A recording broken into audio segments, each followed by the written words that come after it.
What's up, everybody? James Gunn brought the cast of Creature Commandos to NYCC this weekend, and we got some DCU goods to dive into, mostly coming from Creature Commandos. Before we get into it, I'd appreciate it greatly if you subscribe to the channel to show your support in the freest and easiest way possible. Now let's go.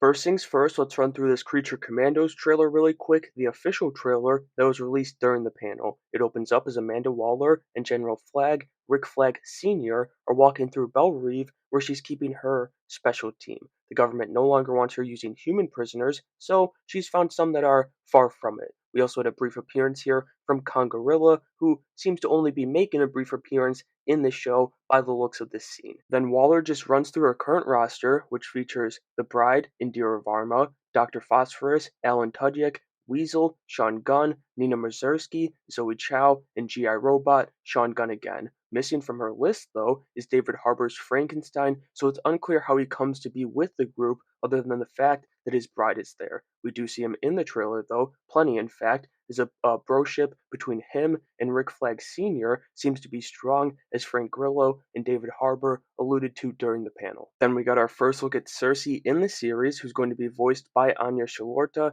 and is a villain to our group of villains. I get the feeling her powers are going to look so cool in this animation style that looked really crisp here in the trailer. Another one who is going to benefit from that is Dr. Phosphorus, who is probably my favorite part of the trailer, as he was just so badass in so many moments. But arguably the best moment of the trailer was when Clayface makes an appearance fighting Rick Flag Sr., which kind of makes me think maybe they go and try and recruit him, but it doesn't work out. Either way, it's great to see the DCU's Batman is already leaning into the fantastical world of the comics where the Matt Reeves one doesn't so much. Overall, the trailer just did a great job of setting the tone for this crazy show where we're going to see this group of monsters come together to face a threat bigger than any one of them. It's very James Gunn, and it looks like it's going to be a blast. On top of the trailer, Gunn discussed some of the other DCU projects that are underway, but the focus was heavily on Creature Commandos still. Maybe the most important thing he said was in regards to the DCU continuity with some of his characters surviving the reset.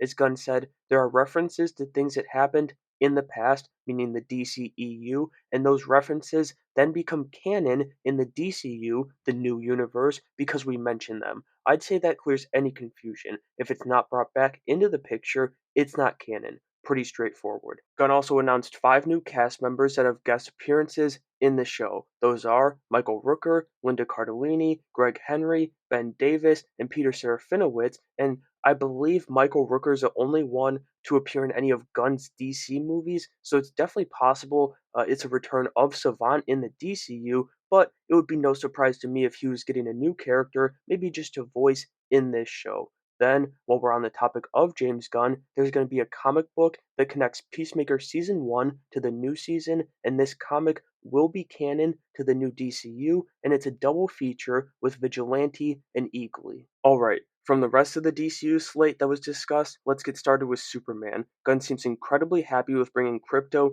to the big screen. That was obvious in his post as he revealed his new dog Azu inspired Krypto in the movie, but seeing the joy when he spoke about him on stage brought joy to my heart as a big fan. However, he spoke even more passionately about David Corenswet, saying, well, actually, I'll give you a break from me and show you this clip. David Corenswet is going to blow people the fuck away. Like, Sexy. you know, he is the movie star that, that everyone just dreams he could possibly be.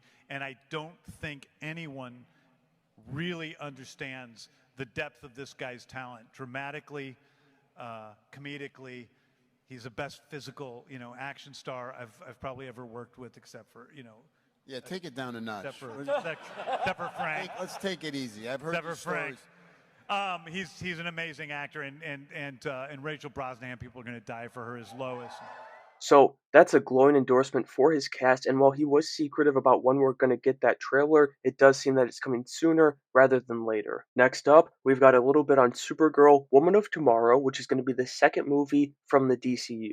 For this, Gunn confirmed that they're going to be shooting that movie over in England starting in January next year, so right after the calendar flips, and he also sung the praises of writer Anna Neguara and director Craig Gillespie. Then he teased that they're getting closer to casting Ruthie, the young girl Supergirl picks up along her journey, and they're actively doing screen tests right now with actresses working alongside Millie Alcock, who's Supergirl, to find the best fit for her partner in the journey through the stars in that story. It does also seem that it's going to stay true to Tom King's comic, which I highly recommend you go check out, but it will of course have some changes because it's becoming a movie and has to be structured like one. Finally, he spoke a little bit about Lanterns with a focus on the cast. Interestingly enough, that tied back to the MCU as Gunn revealed that Aaron Pierre was almost Adam Warlock in Guardians of the Galaxy Volume 3. That of course ended up being Will Poulter, but his point in saying that was that he's wanted to work with Pierre for quite some time.